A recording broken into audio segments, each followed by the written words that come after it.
Hi, my name is David. Thanks for stopping by prepare911.com. Today we're going to be talking about building an emergency communication kit, such as this one. So come on, let's get started. During turbulent times, you step into the fray to protect yourself and those you love. Go to prepare911.com for more information. An emergency communication kit provides an additional means for you to reach out and get assistance when your normal modes of communication don't work. So what could that be, for instance? Let's say that there was a storm in your area and it knocked over many of the cell towers, or knocked out power for a number of days so that the cell towers, which have a battery backup, now are out of power. So no one's talking on their cell phone. That's when you could use an emergency communication kit. Another circumstance would be, let's assume there's an instance like the Olympic Park bombing that happened in Atlanta. As soon as it happened, everyone in the area picked up their cell phone and started dialing their loved ones. All that did was jam up the phone line, so then you couldn't talk to anyone and you couldn't get your phone calls out. That's why I built an emergency communication kit. So you'll notice this kit is enclosed in a Pelican case, specifically a 1060 Pelican case. I like Pelican products because they are waterproof, and frequently they just have never failed me on all the time that I have tested it. They have an O-ring inside of it, and it really does a great job of keeping water away from your electronic components. Even though there are some ham radio devices that are supposedly waterproof, it's not something I want to take a chance on. The first thing you'll notice inside of here is that it's all yellow, and that's because I follow the colors of prepping. The goal is that when I'm trying to go through my equipment and I'm going through my gear and I'm looking for something in particular, everything is color coded so that it helps me find items faster. Yellow is for technology and communications. So when I see something that's yellow or that has a yellow zip tie on it, I know that is the area that's got my communications and technology stuff in it. So now let's break this kit open and see what's all inside. So the very first thing right on the top is the mini bug out bag booklet which I wrote. This booklet is available for free on prepare911.com simply by going to the resources page. It is 3 pages long, printed on a double-sided 8.5 by 11, and is frankly just chocked full of information.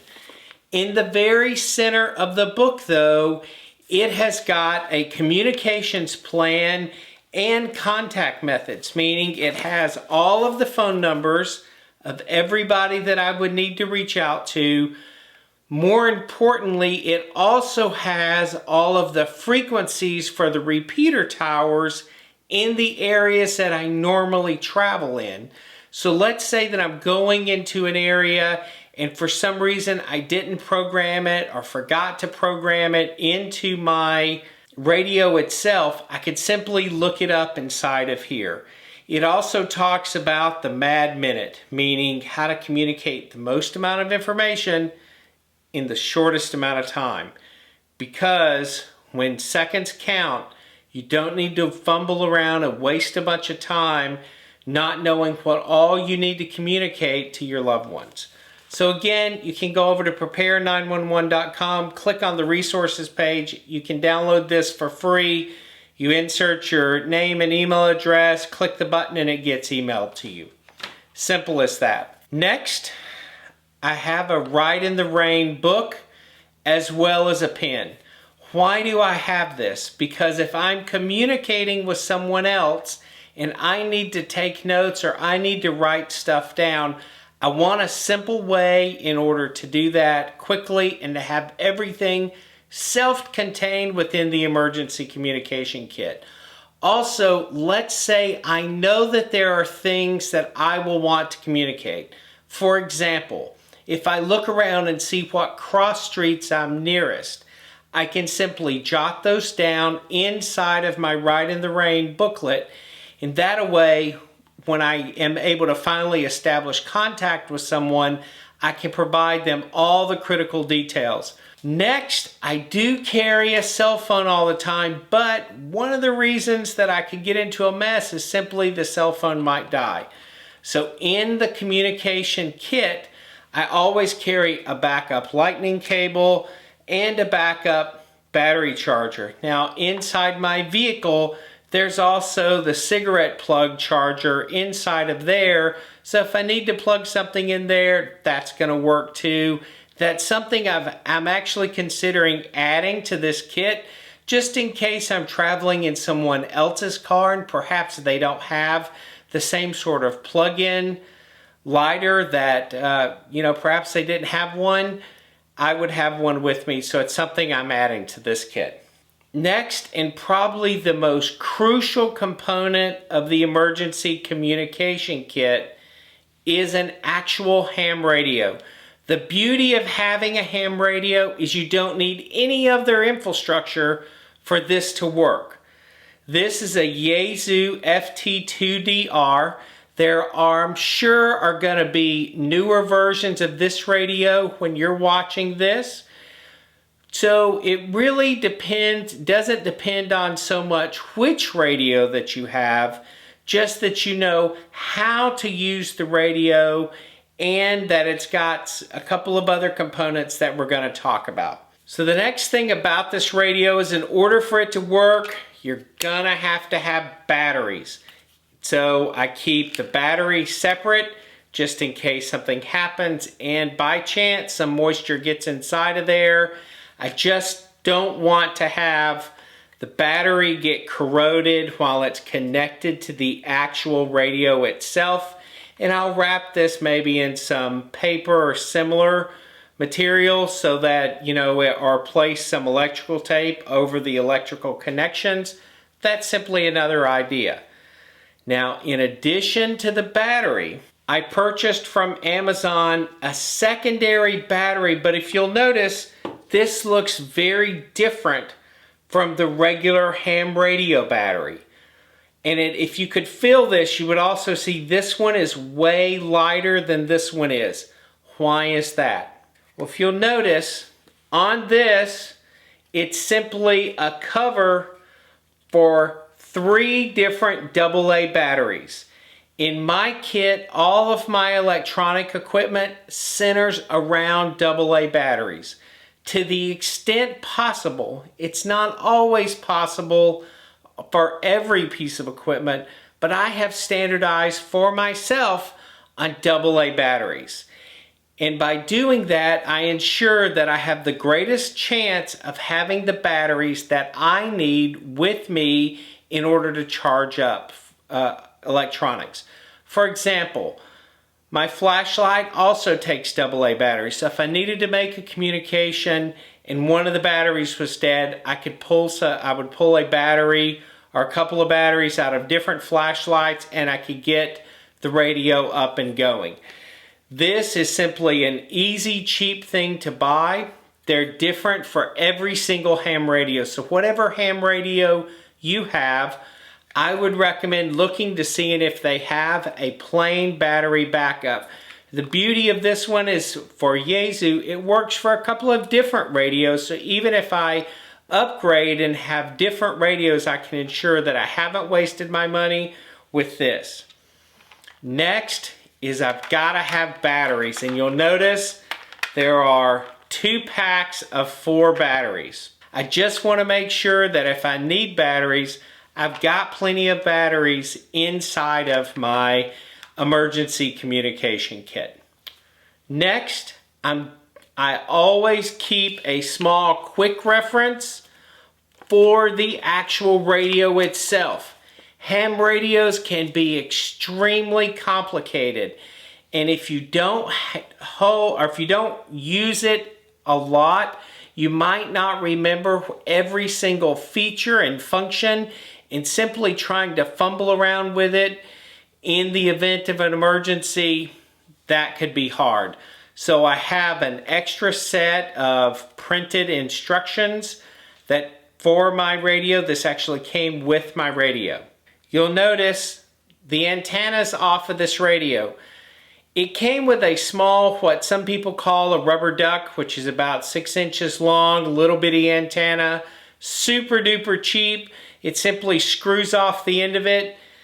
I absolutely hated that antenna, but when I went to Ham Radio Outlet, I purchased a much better antenna. It was $15 to $25.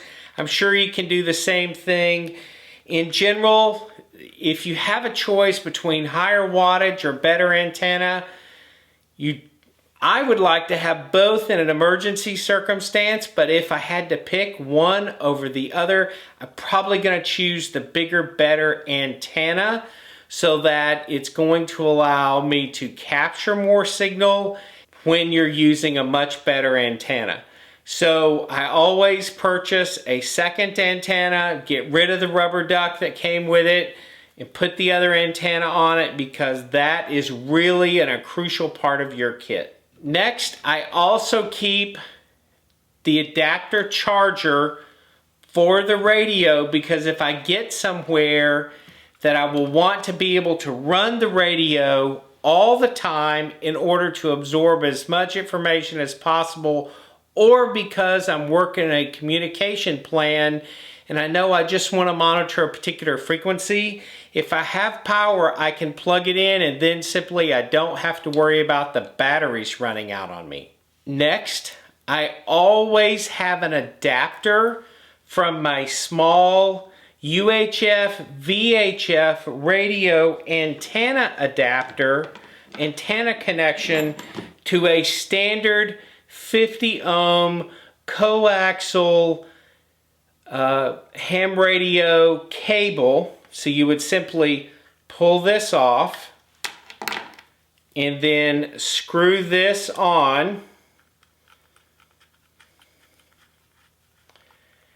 And now if I have someone which has a much better, a much larger antenna, for example, in the attic of my home, I have a 2 meter, 70 centimeter, very long antenna that I get great reception up there with.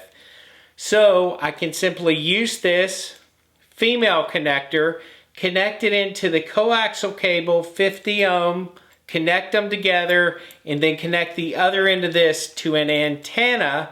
Then I've got the best of both worlds, because I've got a great radio and a much better, much higher up antenna that's going to allow me to send and receive signal far better than the small rubber duck or even the additional antenna that I bought at HRO.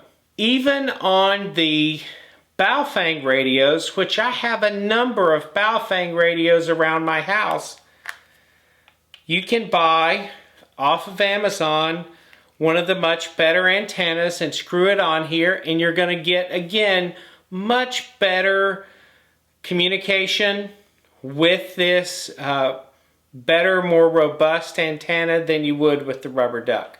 You notice I've got a Baofeng and I've got a Yaesu. Why do I have both?